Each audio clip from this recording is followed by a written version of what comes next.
Olá, sejam todos muito bem-vindos. Estamos começando mais um Viva Saúde. E hoje vamos falar sobre uma doença que tem acometido aí muita gente e gente jovem. É o câncer coloretal. Será que realmente a incidência tem aumentado? Existe uma faixa etária mais propensa à doença?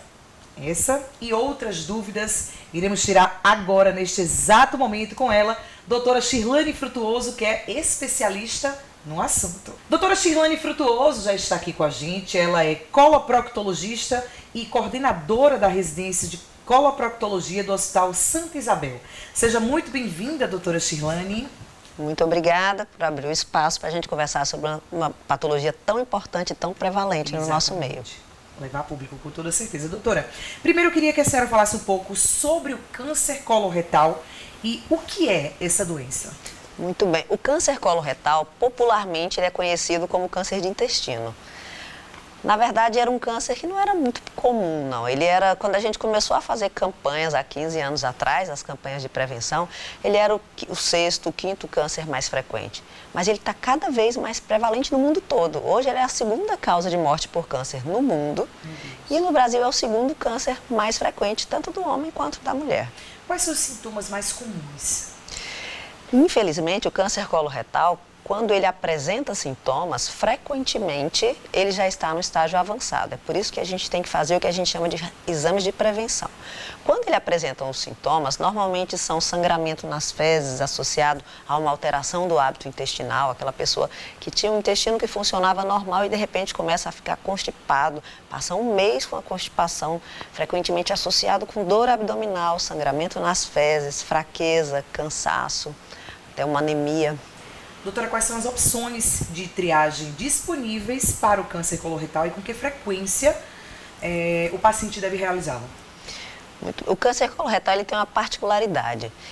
A maioria das campanhas que a gente faz, a gente quer fazer diagnóstico precoce. Mas no caso do câncer de intestino, a gente sabe o que causa o câncer. O câncer ele nasce de uma verruguinha intestinal, os pólipos intestinais, que eles crescem de forma assintomática a partir dos 50 anos de idade, mais ou menos 18 a 30% das pessoas. E eles têm uma tendência a evoluir para câncer. Então, os exames que identificam, na fase que a pessoa não tem sintoma ainda, são aqueles exames ideais para a gente procurar. Um deles é simples e que deve ser feito a partir dos 45 anos, na verdade. Para a OMS ainda é 50 anos, mas as sociedades brasileiras de coloproctologia, de gastroenterologia, as mundiais, as sociedades médicas, já provaram que a doença vem acontecendo cada vez mais cedo na população. Então, por isso, 45 anos hoje é a idade de corte, a idade. E aí a gente deve fazer exames que devem começar de acordo com o nosso risco de desenvolver o câncer. Eu vou dizer que a gente hoje, a racional é a gente separar a população em grupos que têm maior risco de ter câncer e os que têm menos câncer de intestino. Então, de tal forma que a pessoa que tem 45 anos, mas não tem antecedente familiar de câncer de intestino, que não fuma, essa pessoa basta fazer um exame nas fezes, que se chama pesquisa de sangue oculto nas fezes.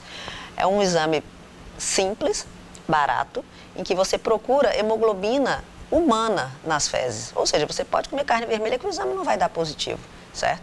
Mas se ele der positivo, significa que há algum ponto de sangramento no intestino. Aí é preciso fazer o exame invasivo, que é o exame diagnóstico e também terapêutico, é o exame que tira o pólipo antes que ele se torne o câncer. Também é o exame que faz a biópsia, caso o tumor já tenha sido instalado, que é a colonoscopia. Existem outros exames, certo?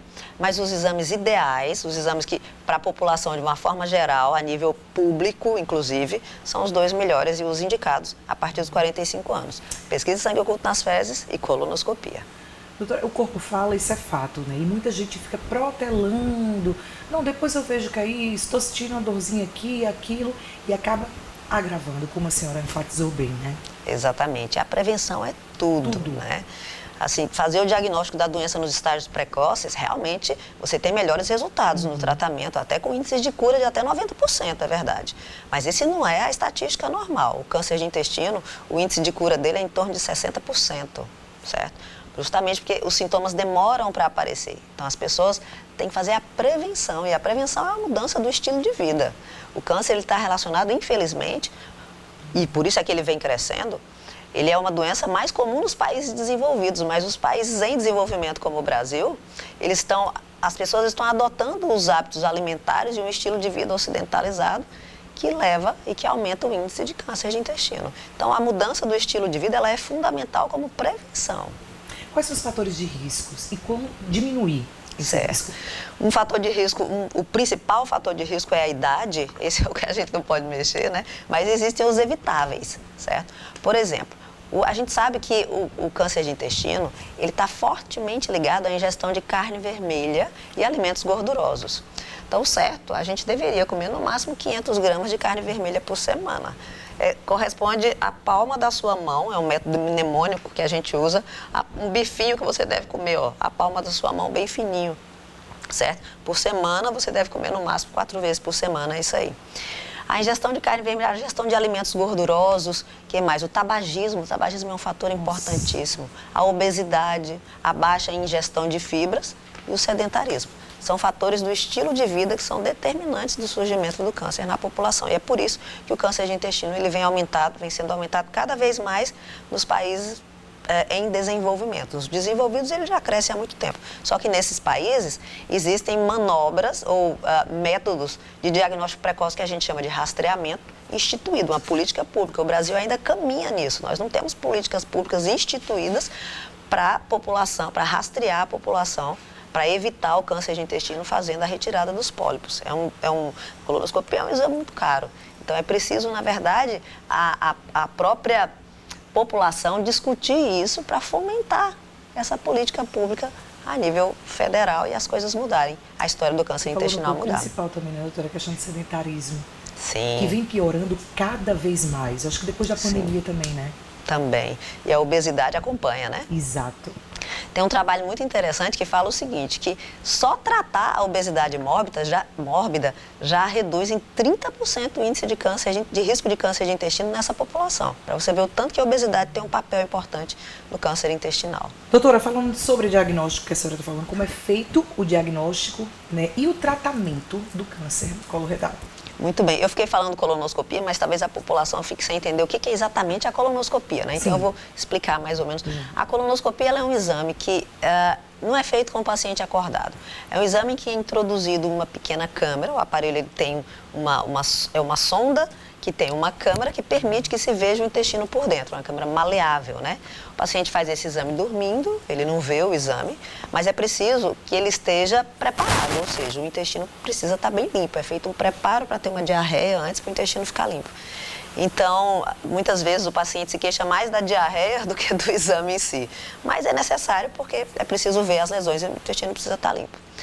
Quando o câncer é diagnosticado, depende da fase, ele pode ser tratado pela colonoscopia, de forma endoscópica, a gente chama. Ele pode passar por uma fase de cirurgia, ou pode ser necessário apenas a radioquimioterapia, ou a combinação de ambos. Isso depende do estágio em que está a doença. E, infelizmente, até 25% dos casos já são diagnosticados com metástase no fígado, porque o paciente comumente diz que a doença está enraizada. É verdade. Esses pacientes, eles têm um prognóstico mais difícil, eles ficam mais tempo na quimioterapia, mas ainda também são passíveis de cura. Doutora, deixa eu só falar com vocês, quem ligou a televisão agora, estamos conversando com a doutora Shirlane Frutuoso sobre o câncer coloretal.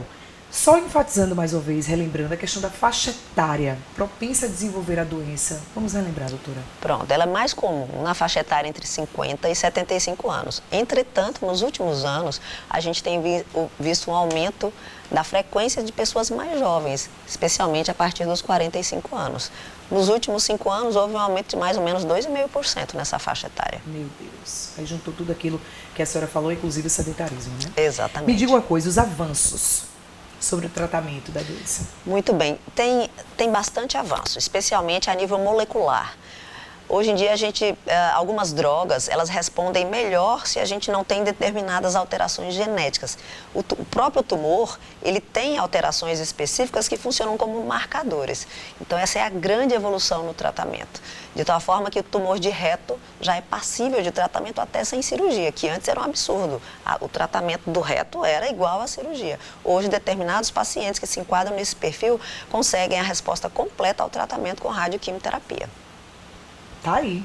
Olhe, muitas dúvidas sobre essa doença, certo? Sobre tratamento, diagnóstico, a gente tem que ficar atento porque o corpo fala. E quando ele fala, ele está pedindo socorro, né, doutora? Exatamente, exatamente. Presta atenção, viu? Vamos fazer o seguinte, posso ir pro intervalo bem rapidinho, daqui a pouquinho falando aqui, conversando aqui com a produção, daqui a pouquinho a gente volta a conversar com a doutora Shirlane, certo? Sobre o câncer coloretal, e tem uma campanha bem importante. Daqui a pouquinho a gente volta.